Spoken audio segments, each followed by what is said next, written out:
ಬೆಂಗಳೂರಿಗೆ ಕರೆಸ್ಕೊಂಡು ಇನ್ನೊಂದು ಸ್ಟೇಟ್ಮೆಂಟ್ ಮಾಡ್ತಾರೆ. ಅದನ್ನ ಹೆಸರು ಪೊಲೀಸ್ ಸ್ಟೇಟ್ಮೆಂಟ್ ಅಂದು ಹೆಸರದು. ಅದರಲ್ಲಿನೂ ಅವರು ಬೆಳಗ್ಗೆ 9:30ಗೆ ಹೋದ, ಮತ್ತೆ ಫೋನ್ ಬಂತು 2:30ಗೆ. ಆಮೇಲೆ ನಾನು ಫೋನ್ ಮಾಡಿದರೆ ಸ್ವಿಚ್ ಆಫ್ ಆಯಿತು ಅನ್ನೋದು.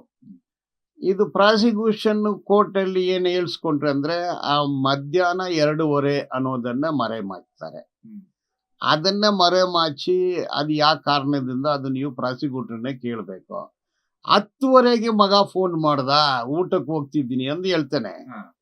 ಅಂದ್ರೆ 9:30ಗೆ ಟಿಫನ್ ಮಾಡಿ 10:30ಗೆ ಯಾರು ಊಟಕ್ಕೆ ಹೋಗೋದಿಲ್ಲ. ಅದು ಲಾಜಿಕ್ಕೂ ಇಲ್ಲ, ಮ್ಯಾಜಿಕ್ಕೂ ಇಲ್ಲ, ಇಲ್ಲಾಜಿಕ್ ಆಗುತ್ತೆ.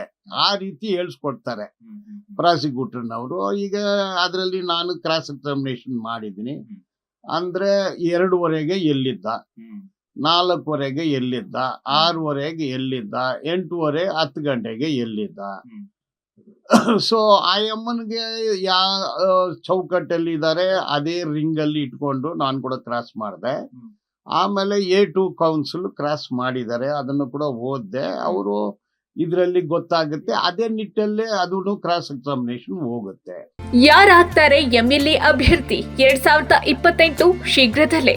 ಪ್ರತಿದಿನ ಒಂದೊಂದು ಕ್ಷೇತ್ರದ ಟಿಕೆಟ್ ಆಕಾಂಕ್ಷಿಗಳ ಸಂಪೂರ್ಣ ಮಾಹಿತಿ ಪೊಲಿಟಿಕಲ್ ಜರ್ನಲಿಸ್ಟ್ KM ಶಿವಕುಮಾರ್ ಅವರಿಂದ.